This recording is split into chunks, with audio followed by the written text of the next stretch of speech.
Sun travels வடமாகாணத்தில் சட்டபூர்வமான அனுமதியுடன் இயங்குகின்ற visa consultants and ticket agent. உங்கள் பெறுமதியான கடவுச்சீட்டுகள், ஆவணங்கள் போன்றவற்றுக்கு பாதுகாப்பான அனுமதி பெற்ற நிறுவனம் சன் டிராவல்ஸ்.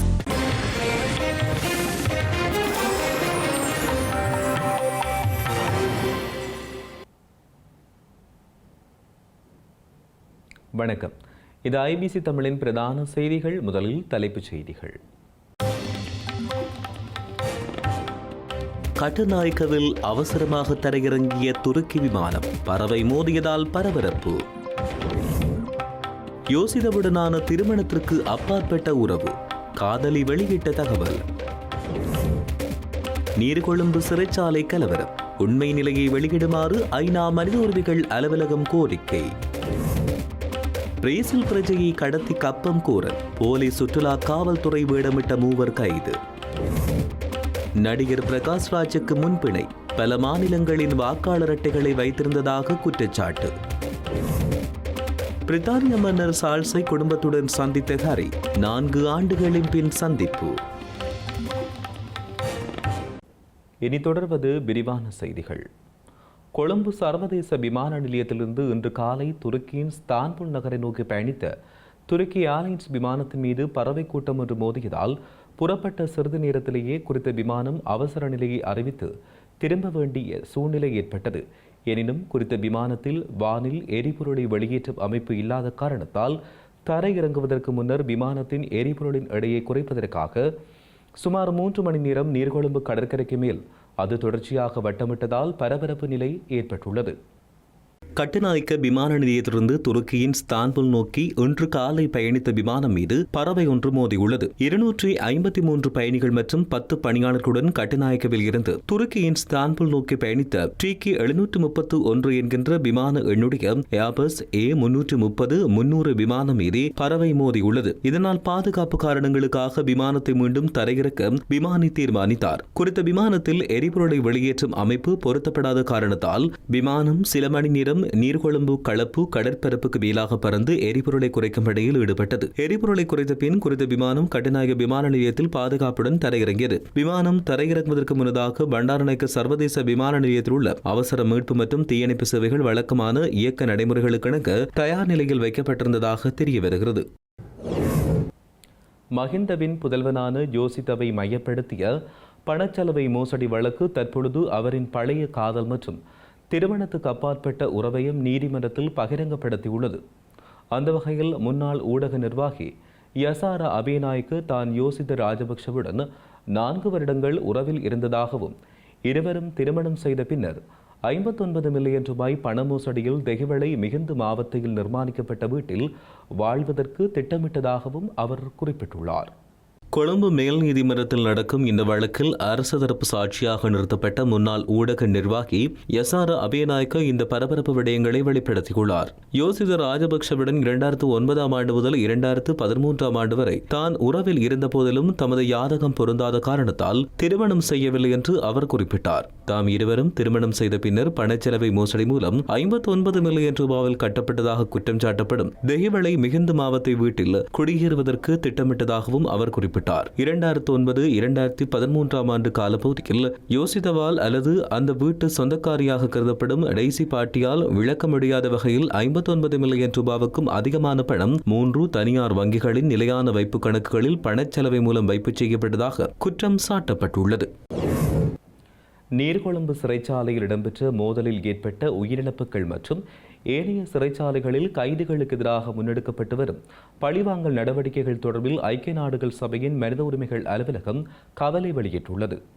நீர்கொழும்பு சிறைச்சாலையில் இடம்பெற்ற மோதலில் உயிரிழந்த மற்றும் காயமடைந்த கைதிகள், சிறைச்சாலை அதிகாரிகள் ஆகியோரின் குடும்பத்தினர் உண்மை என்ன என்பதை அறிந்து கொள்ளவும் பொறுப்பு கூறல் உறுதி செய்யப்படவும் உரிமையுடையவர்கள் என ஐநா மனித உரிமைகள் அலுவலகத்தின் பேச்சாளர் ரவீனா ஷம்தானி குறிப்பிட்டுள்ளார். இந்த வன்முறை சம்பவம் இலங்கையின் சிறைச்சாலைகளில் நிலவும் நீண்டகால கட்டமைப்பு சிக்கல்களை அவசரமாக தீர்க்க வேண்டியதன் அவசியத்தை உணர்த்தியுள்ளதாகவும் அவர் சுட்டிக்காட்டியுள்ளார். குறிப்பாக விசாரணையின்றி நீண்ட காலம் தடுத்து வைத்தல், இடநெருக்கடி மற்றும் சிறைச்சாலை வசதிகள் போதுமானதாக இல்லாமை ஆகியவை பிரதான சிக்கல்களாக உருவாகியுள்ளதாகவும் அவர் தெரிவித்தார். அத்துடன் சிறைச்சாலைகளில் தடுத்து வைக்கப்பட்டுள்ளவர்களில் பெரும் எண்ணிக்கையிலானோர் போதைப்பொருள் தொடர்பான குற்றச்சாட்டுகளின் கீழ் கைது செய்யப்பட்டவர்கள் எனவும் அவர்களில் பலருக்கு சிறை தண்டனைக்கு பதிலாக சுகாதார அடிப்படையிலான அணுகுமுறைகளே பொருத்தமானவை என்றும் அவர் பரிந்துரைத்துள்ளார். இந்த சம்பவங்கள் குறித்து சுதந்திரமான மற்றும் வெளிப்படையான விசாரணைகளை நடத்துவதாக இலங்கை அதிகாரிகள் அளித்துள்ள உறுதிமொழியை வரவேற்பதாக ரவீனா ஷம்தானி தெரிவித்துள்ளார். இதேவேளை நீர்கொழும்பு சிறைச்சாலைக்கு செல்வதற்கும் கைதிகள் மாற்றப்பட்டுள்ள ஏனைய அனைத்து சிறைச்சாலைகளுக்கும் தடையில்லாமல் சென்று பார்வையிடுவதற்கும் இலங்கை மனித உரிமைகள் ஆணைக்குழுவுக்கு அனுமதி வழங்க வேண்டும் என்றும் அவர் அதிகாரிகளை வலியுறுத்தியுள்ளார். கைதிகள் சித்திரவதை மற்றும் தவறான நடத்தைகளுக்கு உட்படுத்தப்படுவதாக கூறப்படும் இடங்களை சோதனையிட இந்த அணுகல் மிகவும் அவசியம் என்றும் அவர் மேலும் தெரிவித்தார். நீர்கொழும்பு சிறைச்சாலையில் ஏற்பட்ட மோதல் காரணமாக சிறைச்சாலை சொத்துக்களுக்கு ஏற்பட்டுள்ள சேதங்களை ஆய்வு செய்வதற்காக விசேட குழு ஒன்று நியமிக்கப்பட்டுள்ளது. நீர்கொழும்பு சிறைச்சாலையில் போதைப்பொருள் கடத்தல் விவகாரம் தொடர்பாக கைதிகளின் இரு குழுக்களுக்கிடையில் ஏற்பட்ட மோதலில் சிறைச்சாலை அதிகாரிகள் உட்பட 100க்கும் மேற்பட்டோர் காயமடைந்தனர். இந்த சம்பவத்தில் 8 சிறைச்சாலை அதிகாரிகள் மற்றும் 21 கைதிகள் என மொத்தமாக 29 பேர் உயிரிழந்தனர். நீர்கொழும்பு சிறைச்சாலையில் தடுத்து வைக்கப்பட்டுள்ள 600க்கும் மேற்பட்ட கைதிகளை வேறு சிறைச்சாலைகளுக்கு இடமாற்றம் செய்யப்பட்டுள்ளது. இந்த நிலையில் மோதலின் காரணமாக சிறைச்சாலை சொத்துக்களுக்கு ஏற்பட்ட சேதங்களை ஆய்வு செய்ய விசேட குழு ஒன்று நியமிக்கப்பட்டுள்ளது. அத்துடன் மோதல் சம்பவம் தொடர்பில் விசாரணை நடத்துவதற்காக சிறைச்சாலைகள் திணைக்களத்தினால் மற்றொரு விசாரணை குழுவும் நியமிக்கப்பட்டுள்ளதாக சிறைச்சாலை ஊடக பேச்சாளர் ஏசி கஜநாயக்க தெரிவித்துள்ளார். இலங்கையில் சிறை கைதிகளுக்கு ஜனாதிபதியின் பொது மன்னிப்பு வழங்குவது தொடர்பான பரிந்துரைகள் அடங்கிய அறிக்கை ஒன்று கையளிக்கப்பட்டுள்ளது. ஓய்வு பெற்ற உயர் நீதிமன்ற நீதியரசர் எஸ் துரைராஜாவால் நீதி மற்றும் தேசிய ஒருமைப்பாடு அமைச்சின் செயலாளர் ஜனாதிபதி சட்டத்தரணி ஆயிஷா ஜினேசினவிடம் நேற்று கையளிக்கப்பட்டுள்ளது. இலங்கையில் கைதிகளை ஜனாதிபதியின் பொது மன்னிப்பின் கீழ் விடுதலை செய்வதற்கு முறையான, நியாயமான மற்றும் வெளிப்படைத்தன்மை கொண்ட வழிமுறையொன்றை பேணுவதற்காக இந்த அறிக்கை தயாரிக்கப்பட்டுள்ளது. குறித்த அறிக்கையானது நேற்று நீதியமைச்சில் வைத்து கையளிக்கப்பட்டுள்ளது. 2025ஆம் ஆண்டு நடைபெற்ற அமைச்சரவை கூட்டத்தில் தற்போதுள்ள அரசியலமைப்பின் 34 சரத்தின் 1ஆம் பிரிவின் தற்காலிக ஏற்பாடுகள் உட்பட ஏனைய சட்ட கட்டளை சட்டங்கள் மற்றும் நீதிமன்ற தீர்ப்புகளை ஆராய்ந்து சிறைச்சாலை துறையில் உள்ள நிர்வாக நடைமுறைகளின் குறைபாடுகளை நிவர்த்தி செய்து பரிந்துரைகளை வழங்குவதற்காக ஓய்வு பெற்ற உயர் நீதிமன்ற நீதியரசர் எஸ் துரைராஜாவின் தலைமையில் இந்த குழு நியமிக்கப்பட்டுள்ளது. சிறைச்சாலைகளில் தற்போதுள்ள நெரிசலை குறைப்பதற்கும் கைதிகளை புனர்வாழ்வளிக்கும் முறைகளில் உள்ள பல்வேறு குறைபாடுகளை தவிர்த்து சர்வதேச தரத்துக்கு அமையக்கூடிய சிறைச்சாலை அமைப்பொன்றை உருவாக்குவதற்குமாக அரசாங்கம் மேற்கொண்டு வரும் சீர்திருத்தங்களின் ஒரு முதற்படியாக இது அடையாளப்படுத்தப்படுகிறது. கொழும்பு மாவட்ட நாடாளுமன்ற உறுப்பினர் ரவி கருணாநாயக்கவை லஞ்சம் மற்றும் ஊழல் ஒழிப்பு ஆணைக்குழுவில் முன்னிலையாகுமாறு அழைப்பு விடுக்கப்பட்டுள்ளது. லஞ்சம் மற்றும் ஊழல் ஒழிப்பு ஆணைக்குழுவினால் தற்போது நடத்தப்பட்டு வரும் விசாரணை தொடர்பில் வாக்குமூலம் பெறுவதற்காக நாடாளுமன்ற உறுப்பினர் ரவி கருணாநாயக்க அழைக்கப்பட்டுள்ளார். அதன் பிரகாரம் ரவி கருணாநாயக்கவை எதிர்வரும் 17ஆம் தேதி ஆணைக்குழுவில் முன்னிலையாகுமாறு எழுத்துப்பூர்வமான அறிவிப்பு வழங்கப்பட்டுள்ளது. தேசிய லொத்தர் சபையின் ஒரு விசேட செயல் திட்டத்தின் கீழ் ஊழியர்களை நியமிக்கும் போது நிகழ்ந்ததாக கூறப்படும் ஊழல் குற்றச்சாட்டு தொடர்பில் விசாரணை செய்வதற்காகவே ரவி கருணாநாயக்க அழைக்கப்பட்டுள்ளார். இதே சம்பவம் தொடர்பில் தேசிய லொத்தர் சபையின் முன்னாள் தலைவர் ஷியாமலா பிரேராவும் முன்னர் ஆணைக்குழுவால் கைது செய்யப்பட்டு நீதிமன்றத்தில் முன்னிலைப்படுத்தப்பட்ட பின்னர் பிணையில் விடுவிக்கப்பட்டமை குறிப்பிடத்தக்கது. வெளிநாடுகளில் பணிபுரியும் இளைஞர்களுக்கு மிகவும் முறையான மற்றும் கவர்ச்சிகரமான புதிய ஓய்வூதிய திட்டத்தை விரைவாக தயாரிக்க நடவடிக்கை எடுத்து வருவதாக ஸ்ரீலங்கா வெளிநாட்டு அலுவல்கள் மற்றும் வெளிநாட்டு வேலைவாய்ப்பு பிரதி அமைச்சர் அருண் கேமச்சந்திர தெரிவித்துள்ளார். வெளிநாட்டில் பணிபுரியும் தொழிலாளர்கள் இலங்கையின் தேசிய பொருளாதாரத்தின் பிரதான உயிர்நாடியாக இருப்பதாக ஸ்ரீலங்கா வெளிநாட்டு அலுவல்கள் மற்றும் வெளிநாட்டு வேலைவாய்ப்பு பிரதி அமைச்சர் அருண் கேமச்சந்திர நாடாளுமன்றத்தில் தெரிவித்தார். தற்போது 17 லட்சம் பேர் வெளிநாட்டு வேலைவாய்ப்புகளில் ஈடுபட்டு வருவதுடன் 2025ஆம் ஆண்டில் நாட்டின் வரலாற்றில் அதிகூடிய வெளிநாட்டு பணம் அனுப்பி வைக்கப்பட்ட போதிலும் தற்போதைய ஓய்வூதிய திட்டத்தில் வரும் 307 தொழிலாளர்கள் மட்டுமே பதிவு செய்துள்ளதாக அவர் சுட்டிக்காட்டினார். தற்போதைய முறையில் உள்ள நன்மைகளை அடையாளம் கண்டு அதற்கு தீர்வாக இந்த புதிய சீர்திருத்தங்களை அறிமுகப்படுத்த அரசாங்கம் நடவடிக்கை எடுத்துள்ளதாகவும் அவர் தெரிவித்தார். இதன்பொழுது அனைத்து தொழிலாளர்களுக்கும் ஒரே மாதிரியான முறையை பின்பற்றாமல் அவர்களின் சேவை காலம் மற்றும் வருமான மட்டங்களுக்கு ஏற்ப தெரிவு செய்யக்கூடிய நெகிழ்வான தெரிவுகள் உருவாக்கப்படும் என்றும் கூறியுள்ளார். அதன்படி சேவை கால முடிவில் மாதாந்த ஓய்வூதியமாகவோ அல்லது முதிர்ச்சி அடைந்ததும் ஒரே தடவையில் மொத்த தொகையாகவோ பலன்களை பெற்றுக்கொள்ள தொழிலாளர்களுக்கு சுதந்திரம் உண்டு என்றும் அவர் தெரிவித்தார். சுற்றுலா காவல்துறையினர் என்று தெரிவித்து பிரேசில் நாட்டு பிரஜை ஒருவரை கடத்தி கப்பம் கோரிய குற்றச்சாட்டில் 3 இளைஞர்கள் காலையில் வைத்து கைது செய்யப்பட்டுள்ளனர்.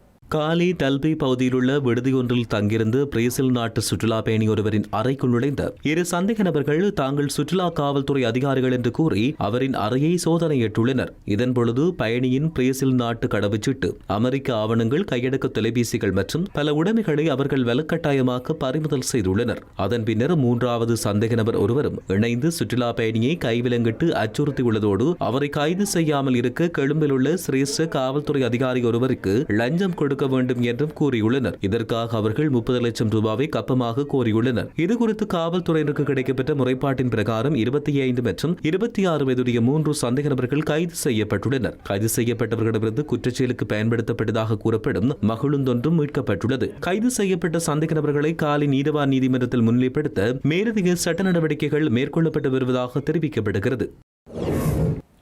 பிரபல நடிகர் பிரகாஷ் ராஜை கைது செய்ய பிடியாணை பிறப்பிக்கப்பட்டிருந்த நிலையில் அவர் நீதிமன்றத்தில் தோன்றியதால் இந்த பிடியாணை மீளெடுக்கப்பட்டு அவருக்கு முன்பிணை வழங்கப்பட்டுள்ளது. கர்நாடகாவை பூர்வீகமாக கொண்ட நடிகர் பிரகாஷ் ராஜ் கர்நாடகா, தமிழ்நாடு, ஆந்திரா, தெலுங்கானா ஆகிய மாநிலங்களிலும் வாக்காளர் அடையாள அட்டை வைத்திருந்ததாக குற்றச்சாட்டுடன் பெங்களூர் நீதிமன்றத்தில் வழக்கு தொடர்ந்த நிலையில் இந்த வழக்குக்கு 2 முறை பிரகாஷ் ராஜ் தோன்றாத காரணத்தால் அவரை கைது செய்ய நீதிமன்றம் உத்தரவு பிறப்பித்தது. எனினும் நேற்று நீதிமன்றத்தில் சட்டத்தரணியருடன் முன்னிலையான அவர் தமிழ்நாட்டின் வாக்காளர் பட்டியலில் இருந்து தன்னுடைய பெயர் நீக்கப்பட்டதாக தெரிவித்தார். இதையடுத்து நீதிமன்றம் அவருக்கு ரொக்கப்பிணை வழங்கியுள்ளது. பாஜகவை எதிர்க்கும் முக்கியமான நடிகரான பிரகாஷ் ராஜ் இருப்பதால் அவர் இந்த கைது செய்யப்பட்டு அவர் தடுத்து வைக்கப்படலாம் என்ற ஊகங்கள் நிலவியதால் பரபரப்பு ஏற்பட்டமையும் குறிப்பிடத்தக்கது. நீண்ட காலத்திற்கு பின்னர் தனது தந்தையான பிரித்தானிய மன்னர் சார்ல்ஸை தனது முழு குடும்பத்துடன் சசெக்ஸ் கோமகன் ஹரி முதன்முறையாக சந்தித்துள்ளார். இந்த சந்தர்ப்பத்தில் தான் ஹரி மற்றும் மெகானின் பிள்ளைகளான இளவரசர் ஆர்ச்சி மற்றும் இளவரசி லில்லிபெட் ஆகியோரை மன்னர் சார்ல்ஸும் அவரின் துணைவியான ராணி கமீலாவும் முதன்முறையாக நேரடியாக கண்டுள்ளனர்.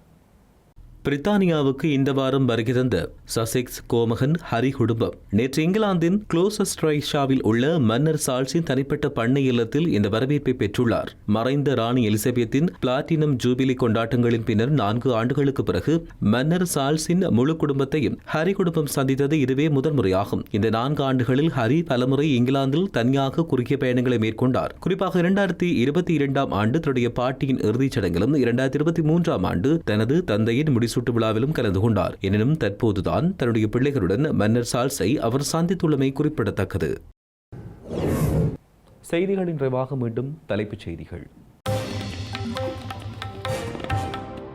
கட்டுநாயக்கவில் அவசரமாக தரையிறங்கிய துருக்கி விமானம், பறவை மோதியதால் பரபரப்பு.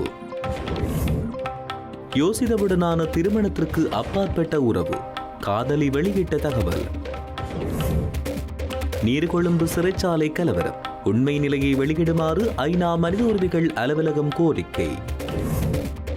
பிரேசில் பிரஜையை கடத்தி கப்பம் கோரல், போலீஸ் சுற்றுலா காவல்துறை வேடமிட்ட 3 கைது. நடிகர் பிரகாஷ் ராஜுக்கு முன்பிணை, பல மாநிலங்களின் வாக்காளர் அட்டைகளை வைத்திருந்ததாக குற்றச்சாட்டு. பிரித்தானிய மன்னர் சார்ல்ஸை குடும்பத்துடன் சந்தித்த ஹரி, 4 ஆண்டுகளின் பின் சந்திப்பு. இத்துடன் ஐபிசி தமிழின் பிரதான செய்திகள் நிறைவடைகின்றன. உடனுக்குடன் செய்திகளை அறிந்து கொள்ள ibctamil.com என்ற எமது இணையதளத்தினை பார்வையிடுங்கள். வணக்கம்.